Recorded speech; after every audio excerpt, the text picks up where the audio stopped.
केरल और तमिलनाडु समेत 5 राज्यों में जल्द ही चुनाव होने हैं। सियासी दल तो अपनी पूरी ताकत लगा ही रहे हैं, वहीं चुनाव आयोग भी अपनी तैयारियों में जुट गया है। चुनाव आयोग के अधिकारियों का केरल से बंगाल तक का दौरा तय हो गया है।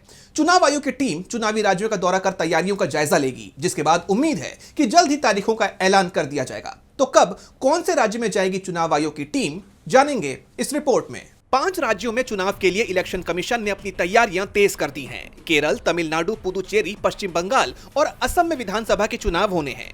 पश्चिम बंगाल को छोड़कर बाकी के 4 राज्यों की फाइनल वोटर लिस्ट भी आ चुकी है और अब चुनाव आयोग की टीम इन राज्यों का दौरा भी शुरू कर चुकी है।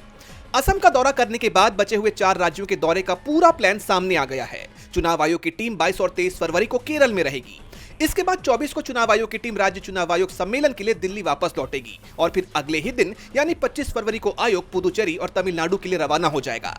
25 फरवरी को आयोग पुदुचेरी में रहेगा। इसके बाद 26 और 27 फरवरी तमिलनाडु चुनाव की तैयारियों का जायजा लेगा। 1 और 2 मार्च को चुनाव आयोग की टीम पश्चिम बंगाल के लिए रवाना हो जाएगी। असम का दौरा चुनाव आयोग पहले ही कर चुका है। चुनाव की तैयारियों का जायजा लेने के बाद गुवाहाटी में मुख्य चुनाव आयुक्त तो ज्ञानेश कुमार ने कहा था कि आयोग 14 अप्रैल को पड़ने वाले बिहू त्योहार को ध्यान में रखते हुए पूर्वोत्तर राज्य के लिए चुनाव कार्यक्रम को अंतिम रूप देगा। इसके बाद ये तय माना जा रहा है कि होली के बाद यानी 5 मार्च या उसके 1-2 दिन बाद कभी भी 5 राज्यों में चुनावों का ऐलान हो जाएगा।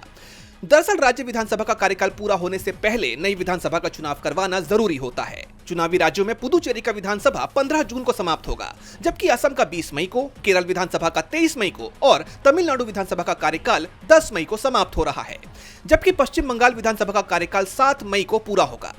विधानसभा के कार्यकाल पूरा होने से कम 4-5 दिन पहले चुनाव नतीजे आ जाने चाहिए। ऐसे में उम्मीद है कि अप्रैल के आखिरी या फिर मई के शुरुआत में चुनाव नतीजे आ जाएंगे। डीबी लाइव की रिपोर्ट।